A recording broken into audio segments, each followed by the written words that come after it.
Peri Higgins, co-founder, More Love. Mike Podlogar, co-founder, More Love. All right. Excellent. Mike and Peri, I'm going to start off with just going back to what is it that you do at More Love and what is the product? What is the product? What are you making? So we make a hemp-derived sparkling beverage, and the goal of it is to create a product that can substitute for alcohol, one that people can drink and relax and socialize and feel good in the process. Perfect. Mike, walk us through the recipes a little bit. What are the 3 different flavors that you have, and then kind of how did you guys come about with those recipes? Yeah, so we went with what we call sunberry, which is not a real berry. We invented that. It's a really great combination of aronia berry, which I'm excited to use. It's got tons of antioxidants, very healthy, very tasty. And then cranberry as well as mango. That's the sun portion of it. So it kind of balances out, give it a little tropical feel. Then we did an orange tide, which is a THC version of an orange crush, essentially. Nice, easy, accessible, great flavor, nice and bright. And then thirdly is probably my favorite, and I know it's Peri's favorite. It's the Pineapple Colada, which is a burst of really fresh, great pineapple with just a hint of coconut. And these are all obviously inspired by cocktail culture, right? And alcohol beverages. But the goal is to have an alternative to alcohol that tastes great. You look forward to drinking it. It goes good with meals. And you don't wake up hungover. Awesome. Tell me a little bit about the name. Kind of where did the name come from, and how did you guys land on that? Yeah, so the name is interesting. More Love. We wanted something that made people feel warm, made people realize that having more love has many benefits. More love, less stress. More love, more fun. And it came from a brainstorming session that I had with a girlfriend. We talked about the idea of one love and Bob Marley's saying and song, and came up with more love in the process. It's really part of our ethos also. Awesome. Sometimes when those creative sessions come, it's like the content. Was it for this business, or was it one of those creative sessions where you're like, one day I want to have this, or was it specifically in the context of this? It was specifically awesome. In the context of nice. This beverage, yes. How about, let's go, Peri, for you, a little bit of about your story. Before, More Love, what were you doing in life in the world, and kind of what led you to kind of meeting and starting this venture? Yeah. Well, I guess going way back, I have always been entrepreneurial as a child, and I've done a lot of things in my career: investment banking, venture capital, and then finally entrepreneurship. And entrepreneurship led me to cannabis, and to a potential opportunity in New Jersey. A friend introduced me to Mike, and at that point in time, his employers. And years later, here we are, 2 years later. Yeah. And we came together with Mike's skill on the operational side, on the ready-to-drink beverage side, and my skill in finance and strategy and creation to come up with the concept of More Love. Excellent. How about yourself, Mike? Well, I'm a recovering bartender. Had a lot of fun with that. Really love connecting with people and talking about different flavor profiles. And, that's that's absolutely what led me to co-packing at Board Spirits Distillery.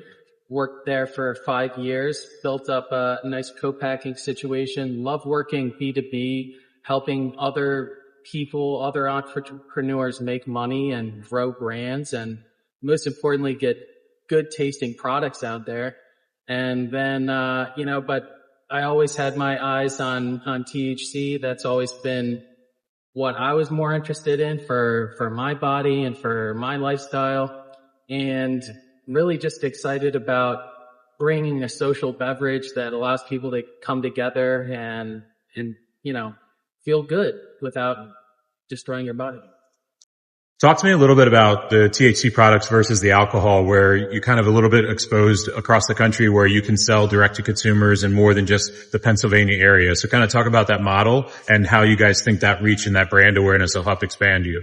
Right. So the beauty of these beverages is that they can be sold nationwide. Hemp is federally legal, so that will enable us to sell in 28 markets around the country, direct to consumer. And that's a really interesting model for us. Any individual who lives in one of those 28 states can go onto our website, can place an order, and we can ship directly to that consumer. So that really opens up a large part of the country for More Love to get into people's fridges. And let's talk a little bit about the domestic, or like specifically here in the Pennsylvania. We're not traditional like a lot of other THC brands where they go with a liquor distributor and alcohol distributor. So we essentially have to build the network from scratch. So let's talk a little bit about kind of like I guess honestly the excitement of building something from scratch. Like, so the past year you guys have been a part of it in different aspects and things like that, but now we're really rolling out. What has it been like, the stress and the positive and negative of building an entire distribution network in Pennsylvania with last mile delivery and going a non-traditional route? Yeah, everyone keeps throwing around Wild West. It's definitely, accurate for Pennsylvania. And it's been really exciting to be on the ground up working with different people, who have been essentially coming together to create something brand new. And, we're not trying to skirt around laws or anything. In fact, quite the opposite. There's different groups going to Harrisburg, demanding that we get some sort of tangible regulation, for a federally legal product so we can, be on the up and up and continue forward with this as professionals. And it's really exciting to see national distributors starting to take this on and starting to see the future. Perfect. How about for each of you, put yourselves in, you just graduated high school. All right. So you're 18, 19, 17 years old, depending upon where you land. Did you ever envision yourself sitting inside of a facility like this, running your own business and creating a whole new market and a whole new economy within Pennsylvania? I bet Mike probably saw himself sitting in a facility like this, but for me, no. I've been a part of many entrepreneurial ventures in my career, but this is the first product I've ever made.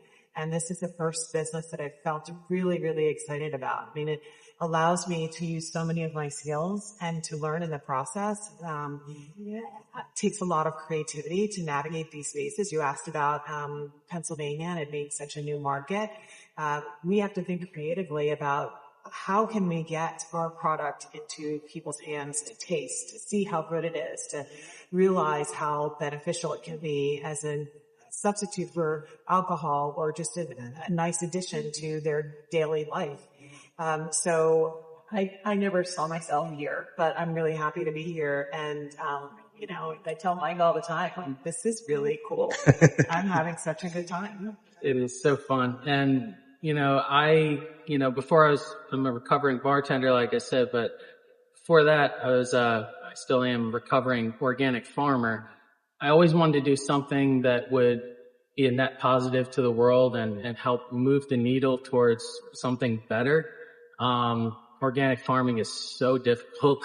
It was really hard.